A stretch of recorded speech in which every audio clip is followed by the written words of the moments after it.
Okay, I'm not gonna bother with an introduction because I'm doing a video on Concord and everyone knows what happened with Concord today. PlayStation pulls the plug on Concord, shuts game down after less than 2 weeks and offers full refunds. This article is from September 3rd, 2024, and it is another one by John F. Trent. Alright, now before I get to reading, let's all sit back and laugh at this disaster of a game and the fact that this company took 8 years to make an Overwatch clone with some horrendously designed characters and spent over $200 million. That's including marketing and everything else, by the way. The fact that they spend that much and this game failed this hard, it is just beautiful. And hopefully this will send a message to game studios.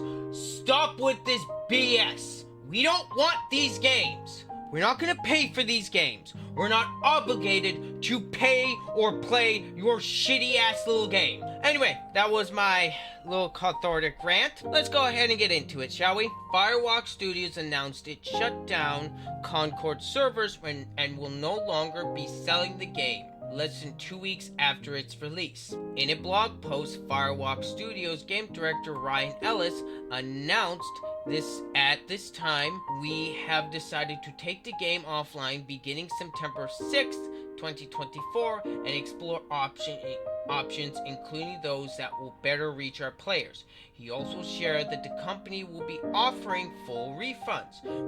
While we determine the best path ahead, Concord sales will cease immediately and we will begin to offer full refunds for all gamers who have purchased the game for PS5 or PC. If you purchased the game for PlayStation 5 from the PlayStation Store or PlayStation Direct, a refund will be issued back to your original payment method. The game was plagued with negative feedback from the onset, with many players decrying the game for its ugly designs and promotion of transgender ideology with the inclusion of pronouns. Sweet Baby Inc. detected Steam curator list. Brutus Rambo noted at the end of May. So the effing robot has pronouns in the next Sony game. Okay. Ex-user Manga Lawyer also mocked OMG, finally, literally a playable tank.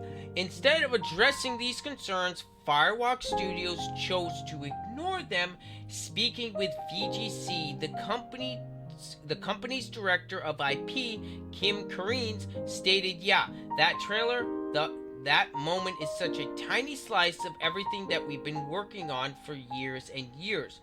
We're excited for the game and for the IP and for the game to be in people's hands, the IP to be in people's minds." She continued, "I'm personally very excited for the IP, for folks to delve into the Galactic Guide, if that's something they choose to do, for the vignettes to come out on a weekly basis. You'll start to fall in love with the depth of the characters. That's something that you learn week to week. Their personalities will unfold, their relationships will unfold for you, their backstories.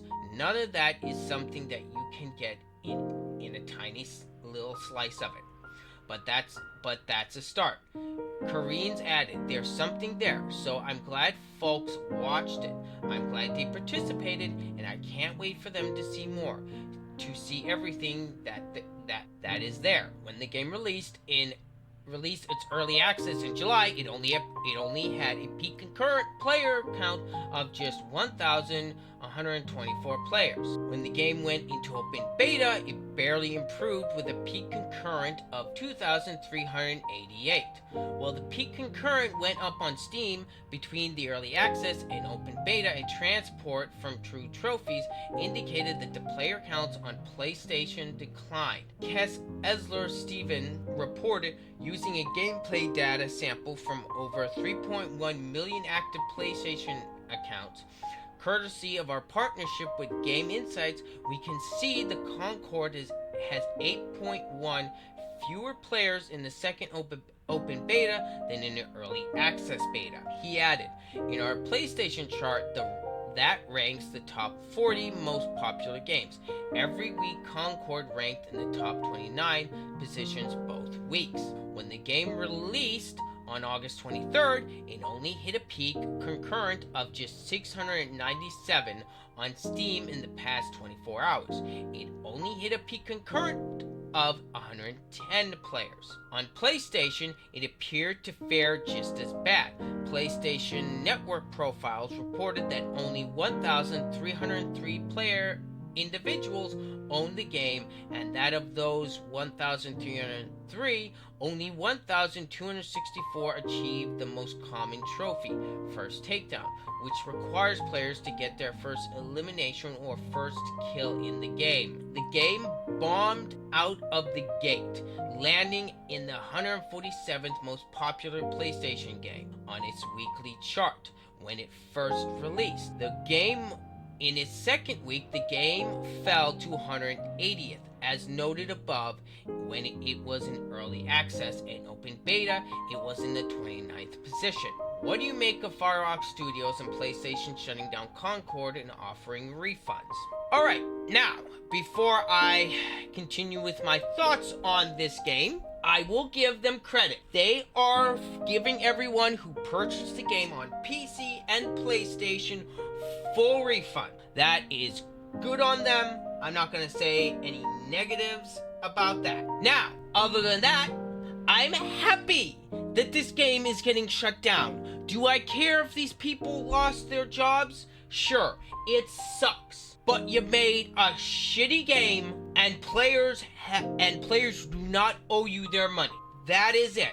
That is where I draw the line. You have to make a game that is worth players giving you their money for. It's gotten to the point where too many AAA games are coming out broken, busted, buggy, not working, and in my honest opinion, you should not pre-order anything. You should wait for reviews from people you trust, probably mostly on YouTube, but I digress. Concord did not deserve to succeed. It had to prove itself since it was a new IP. And you know what? The more this happens to games like Concord and any live service, better things will be. And on another note, I do believe there is going to be another gaming crash, or we just might be one in now. We need a hard reset. We really do. We need a culling, and we need to lower these game budgets because the budgets for some of these games are getting absurd. We also need to cut down on the development time. Games should not be taking 8 years to come out. There is no reason for Concord to take 8 years and $200 million to make. That is absurd, and just by that alone, the game deserved to fail. Sony was stupid in publishing this game. I don't know what was going on at Firehawk Studios, but the game must have gone through development hell or something. Anyway, those are all my thoughts about the shutdown of Concord. Let me know what you guys think down in the comments. And that's all for me. This has been Ryder. I'm out.